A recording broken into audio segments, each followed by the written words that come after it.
कुछ साल पहले हम देखा करते थे कि लोग अस्पतालों में जाते थे तो लाखों रुपए इलाज में खर्च हो जाते थे और उसके बाद कई कई मरीज ऐसे भी होते थे जिनको अपने घर बार की चीज़ों को बेचना पड़ता था या फिर अपने इलाज के लिए किसी से पैसे उधार लेने पड़ते थे। ऐसी तमाम चीज़ें या तमाम रिपोर्ट्स पिछले वक्त में हमने देखी कि जब लोगों को गंभीर बीमारियों के चलते सरकार की मदद की आवश्यकता पड़ती थी या फिर बड़े बड़े नामचीन अस्पतालों में वो इलाज तक नहीं करवा पाते थे और सरकारी अस्पतालों की चौखट पर दम तोड़ देते थे। तब उस वक्त में आज से लगभग 6 साल पहले का वक्त था जब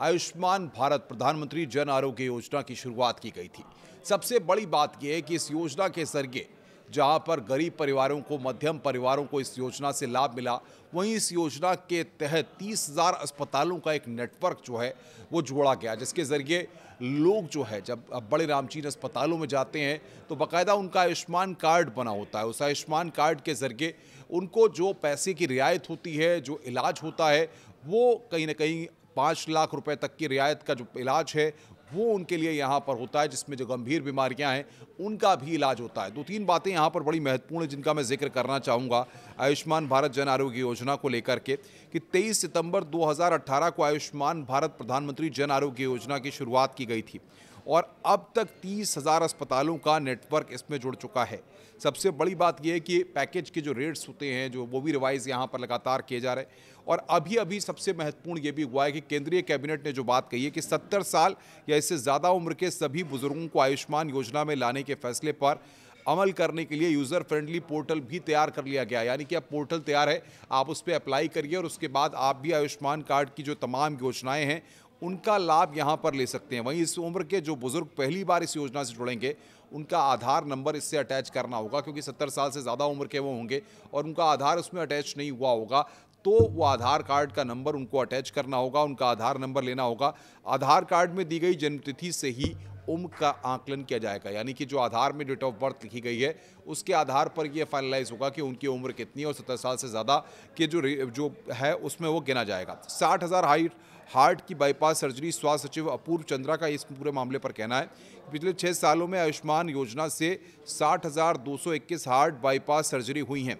4.71 लाख कॉर्नरी एंजियोप्लास्टी हुई हैं, 22.43 लाख मोतियाबिंद के ऑपरेशन हुए हैं। इसके अलावा घुटने की सर्जरी, कैंसर जैसी गंभीर बीमारी की 7 लाख से ज़्यादा सर्जरी हुई हैं। उनका कहना है कि अभी दिल्ली, पश्चिम बंगाल, उड़ीसा को छोड़कर पूरे देश में ये योजना लागू है। उड़ीसा भी जल्दी इस योजना के दायरे में आ रहा है। केंद्र सरकार ने राज्यों में भी कुछ अस्पतालों को नॉमिनेट कर रखा है जहां पर जाकर मरीज अपना इलाज करवा सकते हैं। और सबसे बड़ी बात यह है कि बिहार में भी 6 करोड़ आयुष्मान कार्ड बनेंगे। ये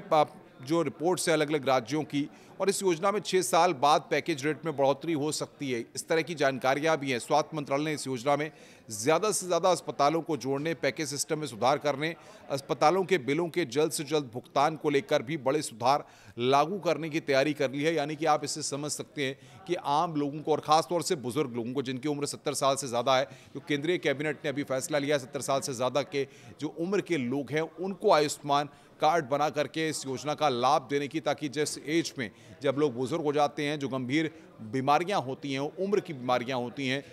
उनके इलाज के लिए उनको दर दर न भटकना पड़े और जिनकी आर्थिकी ठीक नहीं है या जिनके पास पैसे की दिक्कत है, उन लोगों को इलाज के लिए दिक्कतें ना हो, उसको लेकर के सरकार ने ये कदम उठाया है। क्योंकि अक्सर देखा जाता है कि जब लोग गांव देहात में रहते हैं या ग्रामीण अंचल के लोग हैं या बड़े नामचीन जो अस्पताल होते हैं वहाँ पर इलाज कराने के लिए जाते हैं तो वहाँ बहुत रेट्स हाई होते हैं, वहाँ पैकेजेस बहुत हाई होते हैं, तब लोग उतना एफर्ट नहीं कर सकते और उसके चलते उनको दिक्कतों का सामना करना पड़ता है और उनको काफ़ी नुकसान होता है। इसीलिए सरकार की ये योजना लोगों के लिए एक वरदान लेकर के आई। आयुष्मान भारत कार्ड जब लोग हैं तो अस्पताल जाते हैं, वो कार्ड दिखाते हैं, जो रिसेप्शन पे वहाँ पर बड़े अस्पतालों में बैठे होते हैं वो सब जानते हैं कि आयुष्मान कार्ड योजना से, आयुष्मान योजना से, जन आरोग्य योजना से ये अपना इलाज कराने के लिए आए हैं, अपनी सर्जरी कराने आए हैं, गंभीर बीमारियों का इलाज कराने के लिए आए हैं। तो इसमें साफ तौर पर कहा जा सकता है कि प्रधानमंत्री जन आरोग्य योजना, आयुष्मान योजना लोगों के लिए किसी वरदान से कम नहीं है, लोगों की लाइफलाइन योजना बन गई है। क्योंकि जिस तरीके से लोग इलाज करा रहे हैं, स्वस्थ रह रहे हैं और उसके बाद उनके जीवन में परिवर्तन आ रहा है, क्योंकि इससे पहले लोगों को बहुत पैसे खर्च करने पड़ते थे, लाखों रुपए कई सर्जरियों में खर्च हो जाते थे, इलाज में खर्च हो जाते थे और उसके बाद लोगों की आर्थिकी गड़बड़ा जाती थी। तो ऐसे में सरकार ने 6 सालों में जिस तरीके से योजना का लाभ दिया है और ख़ासतौर पर अब केंद्रीय कैबिनेट ने हाल ही में जो फैसला किया बुजुर्गों को लेकर के, वो एक बड़ी नज़ीर आने वाले वक्त में ज़रूर साबित होगा, क्योंकि तमाम बुजुर्ग जब इस बात को जान रहे हैं कि 70 साल से ज़्यादा उम्र के लोगों को आयुष्मान कार्ड योजना के अंतर्गत लाया जाएगा, तो वो तमाम लोग उस ऑनलाइन पोर्टल पर अपना रजिस्ट्रेशन कर इस योजना का लाभ लेने के लिए भी काफ़ी उत्सुक नजर आ रहे हैं। नमस्कार।